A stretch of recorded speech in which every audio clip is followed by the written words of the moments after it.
برایم خاک کفیم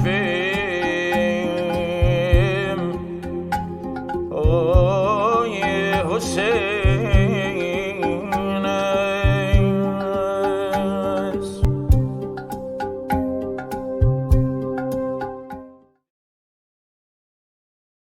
خانم رمضانپور بزرگوار، یک روز از مسابقات برگشتید خسته و کوفته. دارید میرید خونه و جلو در خونه میرسید، خواهرتون سپیده خانم در رو برای شما باز میکنه و به شما میگه که 2 مهمان دارید.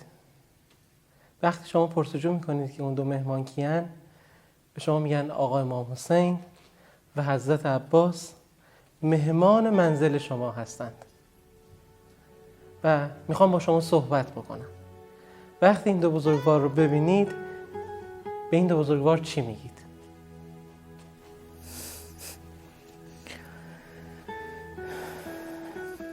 خب از تصور خیلی خارجه، ولی خب ازشون درخواست میکنم که یکم ما رو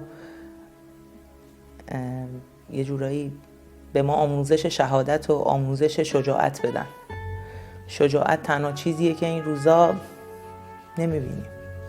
شجاعت یه جورایی برای حق و عدالت جونتو از دست دادن خیلیه. یعنی اون قماری که حضرت امام حسین کردن هیچ کدوم از ما نمیتونیم. اینو بهم یاد بدن، آموزش میگیریم ازشون. وقتی آقای امام حسین به شما بگه دخترم سحر هر چیزی از من بخوای اون مستجاب میشه، اون لحظه به آقای امام حسین چی میگی؟ سلامتی همیشه بالاترین نعمته برای همه آدمایی که میشناسم نمیشناسم، همه مردم که تو کشورم هستن.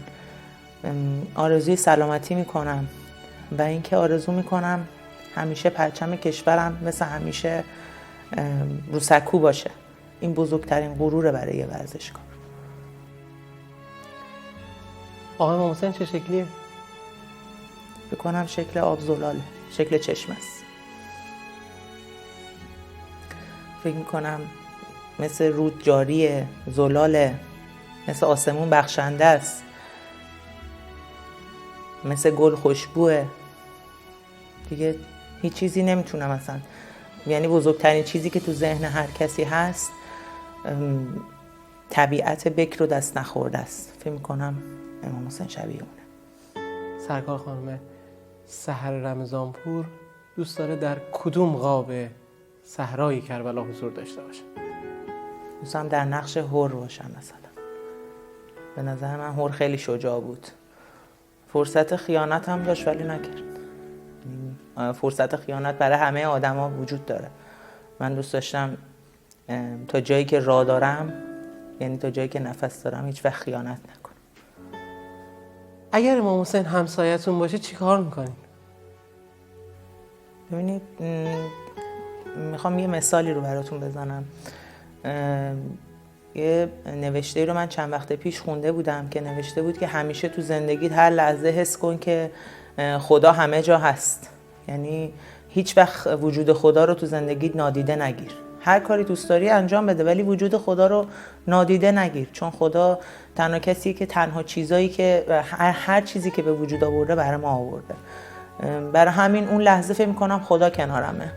سعی می‌کنم بهترین کارهایی که میتونم تو زندگیم انجام بدم کار خیر کنم، بیشتر از این کار خیر کنم، بیشتر از این راست بگم، بیشتر از این نمیدونم همه جوره دیگه هر جوری که پیش بیاد فکر می‌کنم که خدا اونجاست.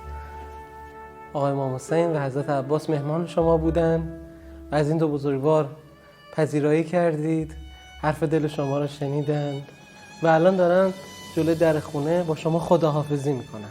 با این 2 بزرگوار چطور خداحافظی میکنید؟ خب هیچ وقت نمیشه خداحافظی کرد. یعنی اصلا خداحافظی کردن با کسی که همه جا میتونه حضور داشته باشه، طی الارض داشته باشه، همه جا میتونه باشه، خداحافظی معنا نمیده. اگر به جسم که خب خداحافظی براش هیچ ارزشی نداره. اگر به روحه که روح امام حسین و حضرت عباس همیشه همراه ما هست.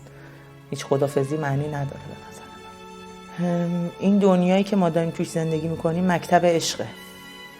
اگر ما میتونستیم یاد بگیریم یکم مثل حضرت امام حسین از ایشون مکتب عشق رو یاد بگیریم، این همه اتفاقای مختلف برامون نمیافتاد. اگه خیانت‌ها یا بی‌صداقتی‌ها رو کنار میذاشتیم، دنیامون اصلا عوض میشد، چون از ماست که بر ماست.